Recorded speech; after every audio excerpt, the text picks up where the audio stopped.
ফেসবুকে কোন মেয়ের সাথে অবৈধ সম্পর্ক হয়ে গেছে, কোন মেয়ের সাথে বিবাহের আগে কোন সম্পর্ক থাকা, অতিরিক্ত কথা বলা, প্রয়োজনের সাথে যোগাযোগ করা, এটা হারাম। টোটাল শুরু থেকে শেষ পর্যন্ত সবগুলি হারাম। আল্লাহ তাকারও বুঝছেন না, এগুলো জেনার কাছে যাওয়া, মাঝে মাঝে টেলিফোন করা, এটা জেনার কাছে যাওয়া। এটা একদিন ওর সাথে রসিকতা, আমোদ ফুর্তি করা, আর তারপরে দেখা সাক্ষাতের সুযোগ, আর তারপরে কত কি করিয়ে দেবে শয়তান এইভাবে। এই জন্য আল্লাহর কাছে তওবা করেন, আল্লাহকে ভয় করেন যে এই অবস্থায় মরে গেলে আল্লাহর কাছে হিসাব দিতে পারবেন না, জবাবদিহি করতে হবে। এবং আপনি টেলিফোনটা নাম্বারটা পাল্টে দেন। ভালো পরামর্শ, যে হইতে পারে যে আপনি টেলিফোন করছেন না, কিন্তু ওই দিক থেকে বিরক্ত করা শুরু করেছে। এটা হয়, কারণ ও তো ফেসে গেছে, জালে ফেসে গেছে। আর মহিলা তো আরো দুর্বল মনের দিক থেকে, সুতরাং ও একবার যে জালে ফেসে গেছে, আবু জান বাঁচছে না ওর। আর এই ইশকের রোগ এটাকে বলা হয় আরবি ভাষায় ইশক, প্রেমের ব্যাধি, মারাত্মক ব্যাধি। এতে মানুষকে সর্বনাশ করে দেয়। আর মহিলারা, মেয়েরা এই ক্ষেত্রে বেশি দুর্বল। সেই জন্য আপনি আপনার টেলিফোন চেঞ্জ করে দেন, যোগাযোগ বন্ধ করে দেন, বা ফেসবুকের আপনার ওইটা ক্যান্সেল করে দেন, ক্লোজ করে দেন, যাতে করে আপনার সাথে আর যোগাযোগ না করতে পারে। আল্লাহর কাছে তওবা করেন। 2-4 দিন কষ্ট হবে, আর যখনই কষ্ট হবে, ঘুম আসছে না, বেশি বেশি জিকির আজকার করেন, বেশি বেশি তওবা ইস্তেগফার করেন, আল্লাহকে ডাকেন, কোরআন তেলাওয়াত করতে থাকেন। দেখবেন যে 2-4-10 দিন পরে অন্তর থেকে সেটা মুছে যাবে। অন্তর থেকে এই অবৈধ হারাম প্রেম মুছে যাবে, থাকবে না। প্রথম দিকে কষ্ট হবে। যে কোনো বদ অভ্যাস থেকে মুক্ত হলে প্রথমে কষ্ট হয়।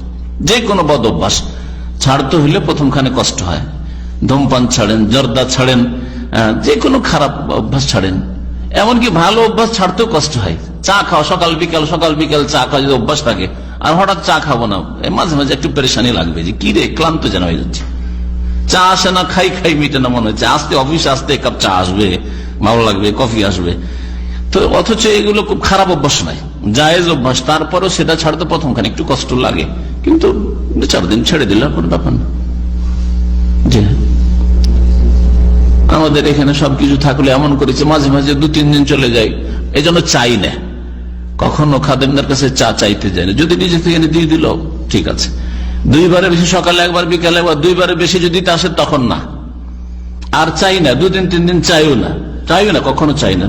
কারণ চাইলে অভ্যাস হয়ে যাবে ডেলি। তখন মনে হবে যে না, আসর পরে এসে যেন ভালো লাগছে না, সকালে এসে যেন ভালো লাগছে না। এই জন্য ওই রাস্তায় বন্ধ। জায়েজের ক্ষেত্রে যাতে করে নিজেকে কন্ট্রোলে রাখা সম্ভব হয়। হ্যাঁ, নফসের গোলামি না করে, নিজের গোলামি নিজের না করে আল্লাহ পাকের গোলামি করতে অভ্যস্ত হন, দেখবেন পাপ থেকে মুক্ত হয়ে যেতে পারবেন। মানুষ যখন নফসের গোলামি শুরু করে, নিজের গোলামি নিজেই করে, তখন বন্দী হয়ে যায় নিজের কাছে, নিজের নফসের কাছে, নফসে আম্মারার কাছে, পাপিষ্ট মনের কাছে। তখন সে গোলাম হয়ে যায়, বন্দী হয়ে যায়, ছুটতে পারে না। আর ছাড়তে পারবো না ওই মেয়েটিকে, আমি এর থেকে আমি আর মুক্ত হইতে পারবো না। জর্দা তামাক ছাড়তে পারবো না, বিড়ি মারা ছাড়তে পারবো না, হস্তমৈথুন ছাড়তে পারবো না। সব ছাড়তে পারবেন, আল্লাহর গোলামি করতে হবে। দুনিয়ার সমস্ত গোলামি থেকে বন্ধনকে ছিঁড়ে ফেলতে হবে। আমি কারো গোলাম না, আল্লাহ পাকের গোলাম।